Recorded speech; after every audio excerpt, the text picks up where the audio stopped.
আমি আরেকটা জিনিস আপনাদেরকে বলতে চাই মাননীয় স্পিকার, আমি আন্তর্জাতিক অপরাধ ট্রাইব্যুনালের সর্বকনিষ্ঠ প্রসিকিউটর হিসাবে আমি আগেই যখন আমাকে সিট বরাদ্দ দেওয়া হয় আমি আগেই জিজ্ঞেস করে নিছি যে আমার সিটে কি যাদের বিচারের সাথে আমি ছিলাম, এই যে আন্তর্জাতিক অপরাধ ট্রাইব্যুনালে যাদের বিচারের সাথে ছিলাম এই সিটগুলা কি তাদের ছিল কিনা।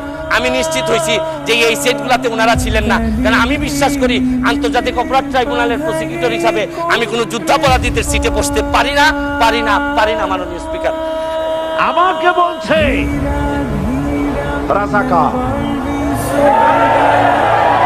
শুনে রাখো চট্টগ্রামের লক্ষ লক্ষ জনতা, পার্লামেন্টে যখন আমাকে এই কথা বলা হয়েছিল, আমার পার্লামেন্টের কলিগ জাফরুল্লাহ চৌধুরী সাহেব বসে আছেন এখানে,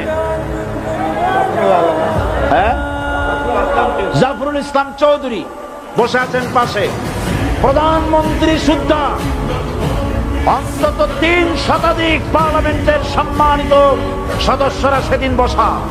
1997 সনের বাজেট বক্তৃতা যখন আমি করতেছিলাম, ডক্টর কুদরতে খোদা, নাম রাখছে কুদরতে খোদা, আসলে গজবে খোদা।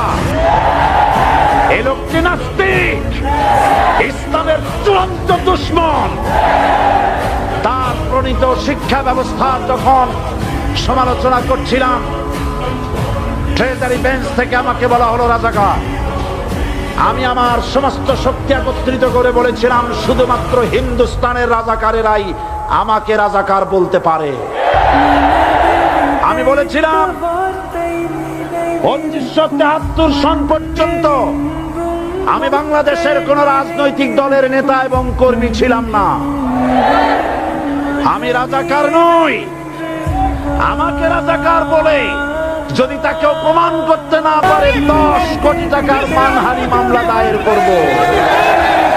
আমার এই বক্তব্য সারা দুনিয়া শুনেছে। আমার এই বক্তব্য রেকর্ড হয়ে আছে।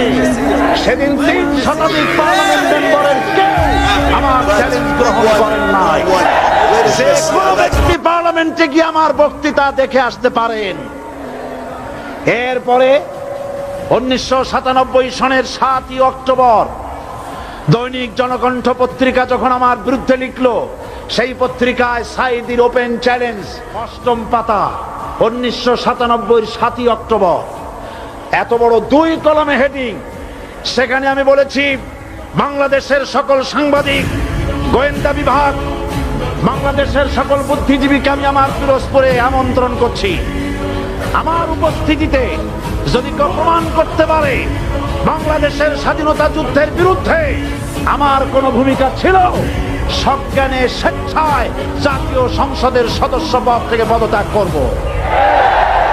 3 বছর পার হয়ে গেছে, আজ পর্যন্ত কেউ এই চ্যালেঞ্জের মোকাবেলা করে নাই।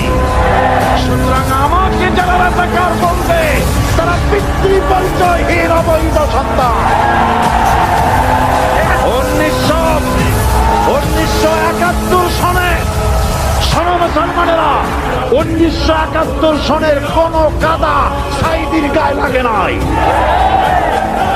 আমাকে রাজাকার বলে জনগণ থেকে বিচ্ছিন্ন করবা, জনগণ থেকে আমারে বিচ্ছিন্ন করা যাবে না। কারণ এই জনগণ আমার জন্য আসে না, এই জনগণ আসে আল্লাহর কোরআনের জন্য।